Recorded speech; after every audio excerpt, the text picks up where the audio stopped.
like and subscribe. Now, what kids movie has no right to be as good as it is? Monster Incorporated. We got a 23/2/19. Put that thing back where it came from, or so help me. I was floored by Coco, turned it on as a take a nap on couch movie, and here I'm totally invested in the story and tearing up. I was pleasantly surprised that my 7-year-old son loves Coco and watched it on repeat for a long time. I thought it might be a little too deep and emotional for him to be into, but he loves it. Holes, 100%. Nearly flawless movie. In 5th grade I read the book and immediately afterwards reread it with my parents. We all loved it. The movie is an excellent adaptation, largely thanks to the screenplay having been written by the author. Don't forget the ridiculously good casting. It's one of the most perfect book to film adaptations ever. They only missed Stanley losing a ton of weight at the camp, but like that makes sense. Can't do that to a child actor. They only missed Stanley losing a ton of weight at the camp, but like that makes sense. Can't do that to a child actor. The director actually made a conscious choice to ignore the weight of Stanley because he realized that it would be incredibly damaging to the health of whoever they cast, and sure was brilliant. But other than that, it's nearly exactly a word-for-word remake of the book, and that is what makes it so brilliant. All the Mice movies, An American Tale, Fievel Goes West, Secret of NIMH, The Rescuers Down Under. I lived in New York for a while and was horrified by the thought of having to kill a little Fievel. The Great Mouse Detective is the best Sherlock adaptation. Changed my mind. Ah yes, the Disney movie with smoking, murder, alcohol, inebriation, a whole A-strip show. Classic Disney. Treasure Planet classic literature meets science fiction interpretation that I found delightful and would watch again and again.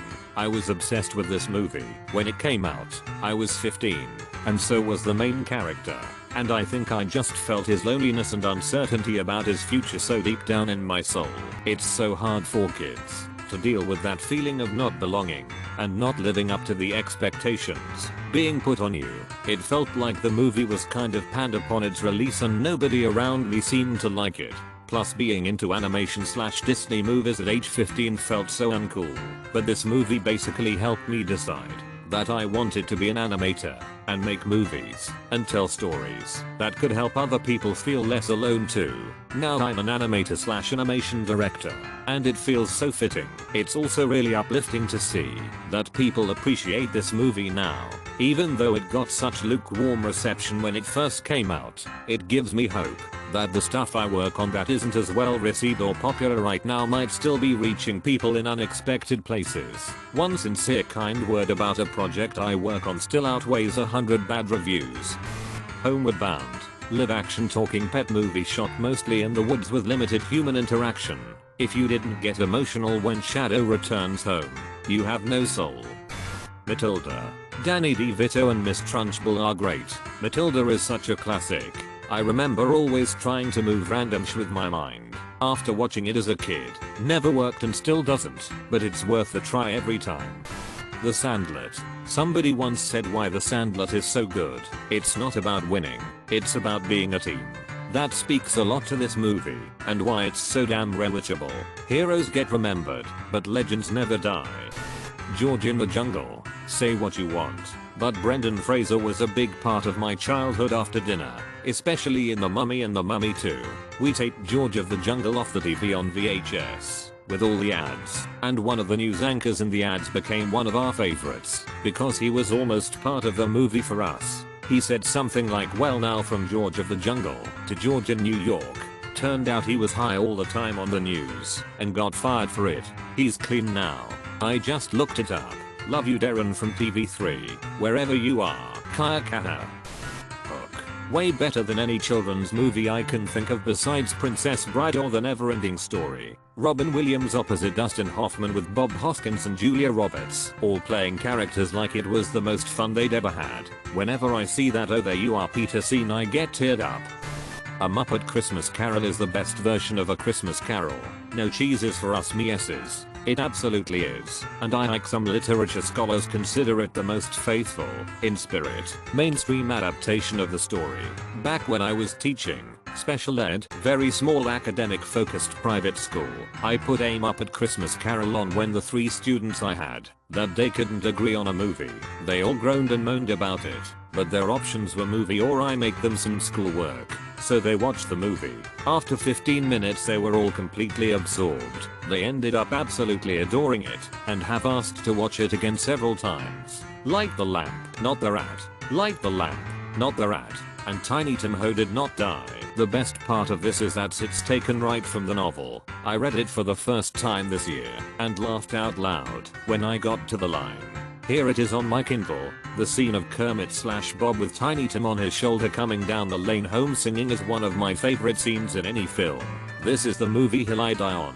Millie and Marley. Woo oh oh oh oh. The best thing about having my own house was I was in control of the TV at Christmas. No F1 replays. No sports results. I could watch Muppet's Christmas Carol all I wanted. I tweeted Michael Caine after I watched it, as every year.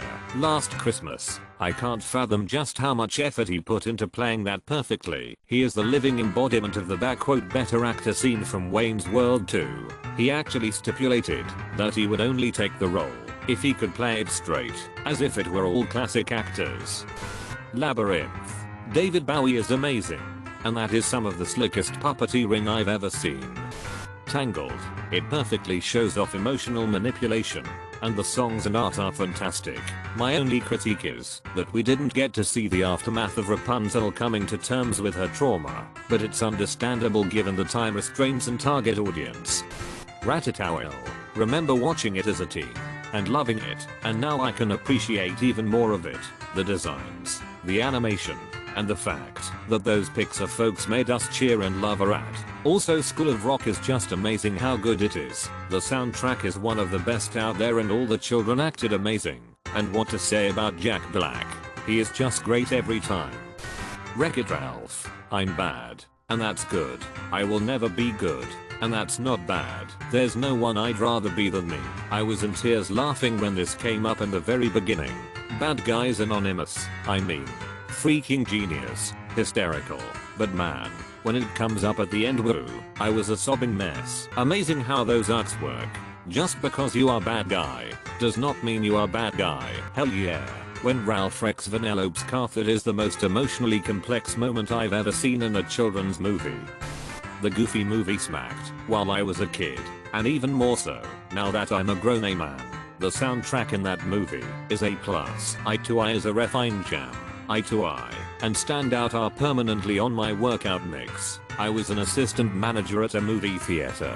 When it came out, I could get my family into movies free, but I had to go with them. When that movie came out, my little brother begged me to take him. I brought him, my sister and my mom, thinking I'd duck out after a few minutes, shoot the shit in the office with whoever was working. I ended up watching every minute, absolutely loving it.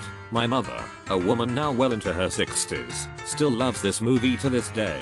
She pulled out her old VHS copy. When we were there for Easter, we all watched it. It 100% holds up over time. I think it's one of the best father/son movies I've ever seen. It showed a side of Goofy I never had seen before. A serious one. I'm grown up, Dad. I have my own life now. I know that. I just wanted to be part of it. That line I will always feel.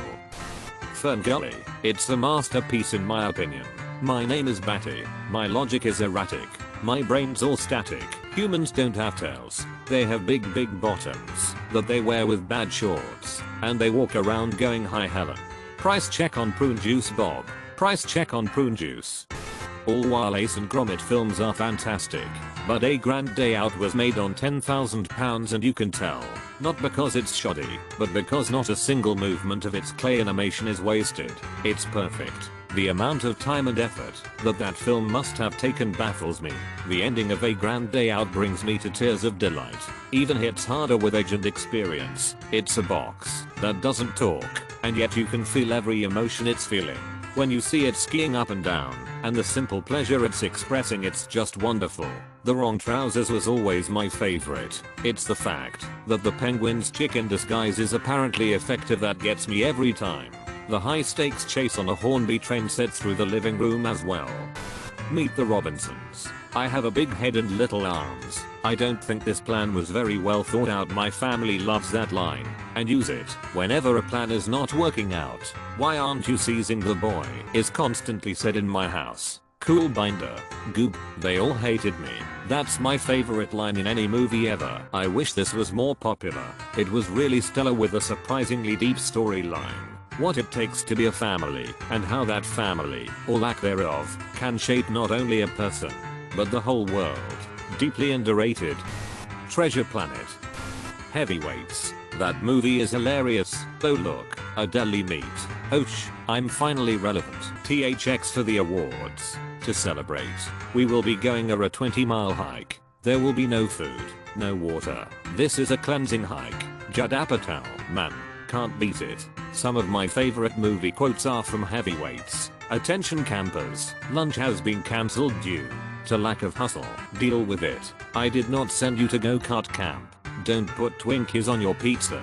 Never let anyone sign your checks. I need them to make the final movie in the Tony Perkis trilogy. Jerry Stiller's delivery on "Never let anyone sign your checks" is one of the funniest lines ever said. I also love when the bus driver pulls up and opens the door and says, "I'm looking for several portly adolescents. Lunch has been cancelled due to lack of hustle. Deal with it. Congratulations, you're the fattest boy in camp." Small Soldiers from 1998 still holds up and still freaking awesome. Milo and Stitch.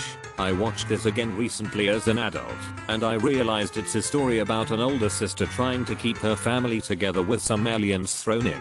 Had me crying throughout the whole thing. Much different than how I remembered it as a kid. Yeah, it's really heavy. Like they even got Lilo's acting out and tantrums from trying to process losing her parents right. Pudge the fish controls the weather. She has to feed him, or it will rain. Her parents died in a car accident in the rain. My wife and I have some contact with the foster care system in a volunteer capacity, and yeah, this movie hits way harder now. Nanny is a goddamn saint, but she's clearly in over her head in a world that isn't set up for her to succeed. The scene where she accepts that Lilo is going to be taken away and just holds her absolutely wrecks me. Every time that damn duck makes an appearance I lose it. He's named Stitch, so he can stitch the family together. 20 years of trying to figure out why that name, and now the truth bomb finally drops for me. And in another 10 years they'll probably stitch a live action movie together. Stitch is literally my favorite character of all time. I can practically quote this movie by heart. Even the 3 sequel movies and the TV show were amazing. Also, fun fact, Chris Sanders wrote and directed Lilo and Stitch and voiced Stitch. He left Disney and went to work for DreamWorks and wrote/directed How to Train Your Dragon, which is also mentioned in this thread. Before Lilo Stitch, he also wrote Beauty and the Beast, Aladdin, and Lion King. I absolutely love the music, too. I can't believe no one has said it, but I personally love The Prince of Egypt. I'm not religious, but that movie is so well made. The soundtrack is fantastic.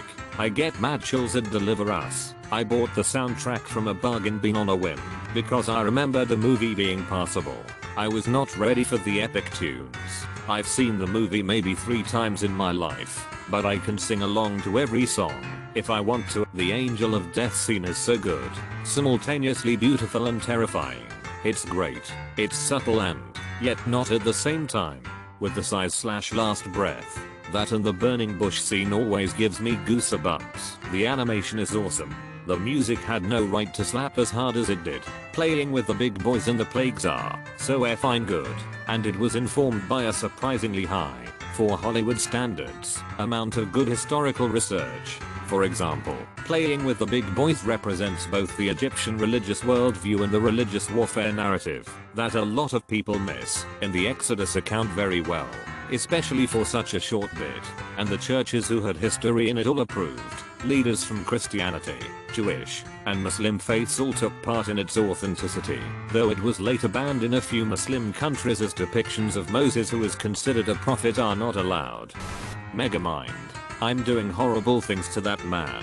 I don't want to get into it, but lasers and spikes, please. No, not the lasers and the spikes. You know the drill. Oh, no, not the drill. Shut up, you horrifying abomination of science. Wait, me? Oh, no, not you, Roxanne. I was yelling at my mother's but who will save point metrocity. Oh, you're a villain alright. Just not a super one. Oh yay. What's the difference? Presentation. This scene is just so good. I read somewhere that they paid an inordinate amount of money for the rights to use that music, just for the inside joke that Megamind would play those songs without paying royalties, because they are the most expensive and that is what he considers to be evil. My favorite scene is when Megamind hides in the invisible car. Titan rips at the door of the car, but Megamind isn't inside. He looks at the door that is still invisible in his hand. The invisibility wears off. Megamind *LOCKS the door. There's a webcomic I used to read that said the difference between good and evil was often just perspective and fashion sense. Can someone stamp my frequent kidnapping card? Fake laugh. You of all people know we discontinued that promotion. What confuses me is what the price of that promotion was. Like you get kidnapped 9 times, and on your 10th minion, would bring you a free Starbucks drink. I had never heard of this movie when my brother gave me the DVD for Christmas when I was about 25. I just thought, hey, he forgot to get me something and picked up some random DVD at Best Buy. That's fine. It's the thought that counts. No, turns out it's one of his favorite movies, and I realized why after I watched it. What a gem. You dare challenge Megamind. There is no Easter Bunny, there is no Tooth Fairy, and there is no Queen of England. I'll just pack my thing and go. Always cracks me up. I still say hello when I answer the phone because of this movie. Came here looking for this. You were right. I was less right. Him going off the rails on a crazy train, sir. I've said it before. It's seriously Will Ferrell and Brad Pitt's best work. It should not be this far down. Up. I'm an adult man and the opening sequence just broke my heart. I sobbed like I haven't in a very long time. I feel like everyone forgets the scene where Carl looks through the adventure book. I feel like that is more emotional than the opening. Carl believes that he didn't get to take Ellie on the adventure she wanted, only to realize that their life was the adventure and she wouldn't trade it for anything. Thanks for the adventure. Now go have a new one. The music alone still gets me. That first time the main theme really slows down and gets somber still gets me misty-eyed. It sets up the rest of the movie so well. 2. They spend the first 5 minutes emotionally devastating you to get you on Carl's level, but that lets you appreciate his rediscovery of joy and adventure all the more. I hate to call it a kids movie just because it's animated, but then it has a flying house and a talking dog. It really does have something for everyone. And boy is it funny. I love that opening scene so much. By far my Pixar favorite, and one of my favorites overall. Shrek 2. And just a hint of lust. This is Reddit. How did I have to scroll down this far to find a Shrek film listed? The fairy godmother singing Holding Out for a Hero while Shrek, Donkey and Puss in Boots are storming the castle with help from friends is one of the greatest cinematic moments of our time. I will fight anyone who says otherwise. I even got a little sad when the giant gingerbread man fell into the water. That cover of I Need a Hero might be one of the best covers in any movie. One of my favorite parts is when the castle guards are arresting Puss in Boots. One of them pulls out a bag of catnip like it was pot, and Puss says it's not mine. I was in college at the time and I remember a lot of the audience my age laughing at that scene. In the same scene, Shrek, or Donkey, gets pepper sprayed by the cops, but instead of pepper spray they use a gigantic effing table pepper mill. The whole scene is absolutely packed with jokes. El Dorado, Atlantis, Treasure Planet. El Dorado really walks the line on kids movie with some of the stuff that's in there. More like Chel Dorado. Oh, how everyone has forgotten Treasure Planet. There were several factors that ended up meaning that most people considered it a flop when it truly wasn't. Dang it, Jim. I'm an astronomer, not a doctor. Well, I'm a doctor, but I'm not that kind of doctor. I have a doctorate. It's not the same thing. You just sit there and you're useless. Flops are always about money, though Treasure Planet also had problems with corporate politics. It's always good to see Atlantis get some love. I know it's a ripoff of Nadia, but I found it very charming. The Iron Giant, second place, the brave little toaster. The Iron Giant has some of the absolutely best animation. My wife always likes to look my way at the ending. She knows the waterworks are coming. She gets a kick out of it. That kid movie and Wreck-It Ralph always get me to cry at the same scene. Unironically my favorite Vin Diesel performance. With only a few words he was able to convey so much. With the help of expert animation, you choose to be Superman sequences as powerful as anything else I've seen in live action. You stay, I go, no following. Wall-E. The Define dancing scene is absolutely gorgeous. The end when Eve presses the play button on Wall-E's recorder and it just plays static effing ruins me. There's more emotion in the 4 words of robot dialogue than in a lot of full feature films today. While it has all the right to be as good. It was still made in the golden age of Pixar. It was one of the 4 films pitched during the lunch meeting following the Toy Story wrap. The others were Bugs Life, Monsters Incorporated, and Finding Nemo. I cried in that bee. How to Train Your Dragon. The audiobooks, narrated by David Tennant, are spectacular as well, and it is his greatest piece of work. David Tennant narrates the How to Train Your Dragon books. The learning to fly scene is amazingly well done, unfairly well done. It gives me chills thinking back to it. It's the moment when Hiccup gives up on planning and strategy and they both just lock in and fly by synchronous instinct. Makes the back of my neck tight just thinking about it. Yep, this scene is effing perfect. I'm a pilot, and every time I watch that moment in the movie it takes me back to my first lessons learning to fly. Makes me tear up every time. As a 30-year-old man it remains my favorite movie of all time. Perfect writing, perfect voice acting, perfect music, perfect animation. Toothless. A dragon with 0 lines of dialogue has more personality than most kids movie protagonists. Fun fact, that movie uses more callback lines than any I've ever seen. I counted once, and there's more than 15 lines of dialogue that get repeated at different points throughout the movie to show change or character development. This includes, but is not limited to, "This is Burke. Thank you for summing that up. You just gestured to all of me. That's for everything else. Oh, I'm hurt. I'm very much hurt. I did this. Why didn't you? We are Vikings." It's an occupational hazard. Also notable for having shockingly good sequels as well. The second movie is arguably as good as the first, and the third, while not quite as good as the first 2, is nonetheless excellent and a worthy conclusion to the series. And it's the only movie I can remember with positive representation for amputees. It's expected for an amputee to be the villain. We also have that, but not the main character, from movie 2. Kubo and the Two Strings. It's an amazing story, and is so underrated. The Lego Movie. I was expecting it to be a 90-minute toy commercial. Instead it was really good, with a good message about creativity and some great songs. Also Lego Batman was better than most live-action superhero movies, with a good message about creativity. I think the real message is that there's no wrong way to play with Lego. The kid is right that creativity and doing your own thing is important, but the dad is right too that sometimes you can get value out of following the instructions. There's multiple times where Emmett saves everyone because he's the only character that can stick to a plan while everyone else is impulsively master building crazy stuff.